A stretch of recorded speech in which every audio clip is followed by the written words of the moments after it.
Pour moi, l'âme de l'événement, c'est le club. S'il n'y avait pas le club, s'il n'y avait pas l'ORT, il n'y aurait pas eu de Xterra. Je le pense sincèrement. Ouais.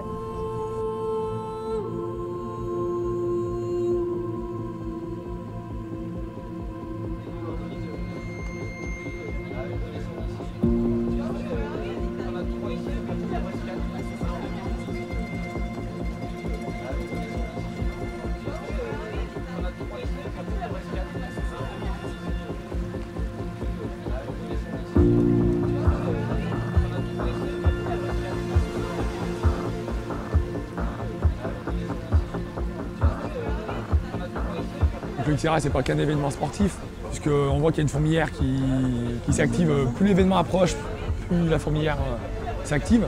On est presque 250 bénévoles. Après, il y a un point de vue asso. C'est un événement clé pour l'ORT. C'est un événement qui est porté par des gens qui sont profondément passionnés.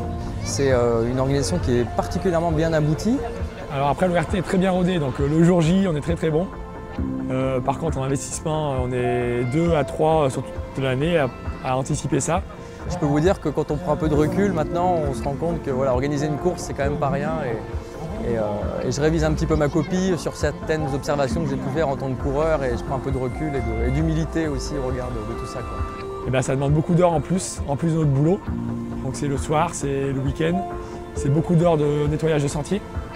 C'est des sentiers qui ne sont pas forcément entretenus, qu'on ouvre pour l'occasion. Et c'est des heures et des heures les week-ends. C'est du bénévolat, c'est en plus. Alors ça, c'est mon papa. Il va venir à l'interview, c'est important. Des bénévoles, donc des gens, des hommes sont là. Par contre, les moyens derrière ne suivent pas.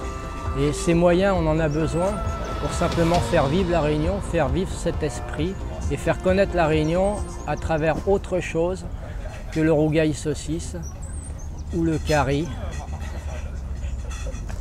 Ça passera jamais.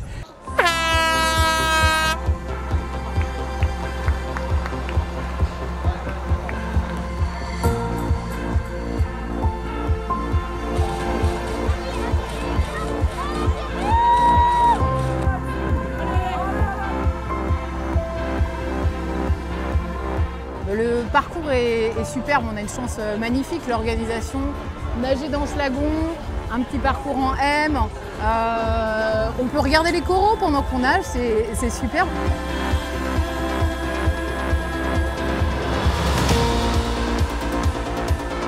VTT, technicité en même temps roulant, mais technicité, on se fait plaisir. Un petit bain de boue, fangothérapie en prime.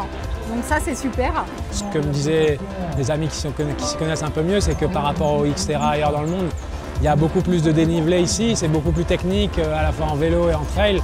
Donc ça apporte un cachet supplémentaire qui montre que voilà, la Réunion, l'île intense, voilà, on est dedans là.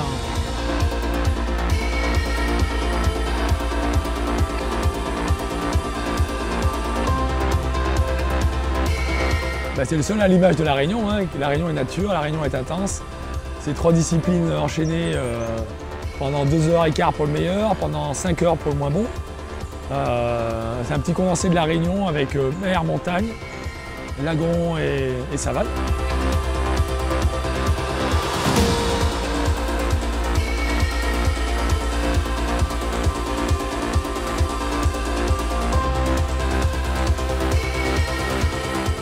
Qu'est-ce qu'on perd s'il s'en va? Une vitrine de la Réunion, d'un condensé de la Réunion, de cette île intense. On a mis tellement d'énergie dans cette épreuve, c'est tellement investi, on a obtenu tellement de crédibilité de la part de Xterra International en fait. On est une épreuve à part entière. Je vois pas comment la Réunion pourrait se passer du Xterra en fait. C'est le seul qui est en nature, c'est le seul qui a perduré, c'est la 7e édition, c'est le 4e version Xterra. C'est le 4e, il y a beaucoup d'extérieurs qui viennent. Il y aura probablement d'autres courses dans ce secteur-là. Mais c'est cette équipe-là, cette ambiance-là, cette philosophie-là qui risque de plus être là et ça va nous manquer. Le Xterra à La Réunion, c'est ça, c'est un peu comme le soleil.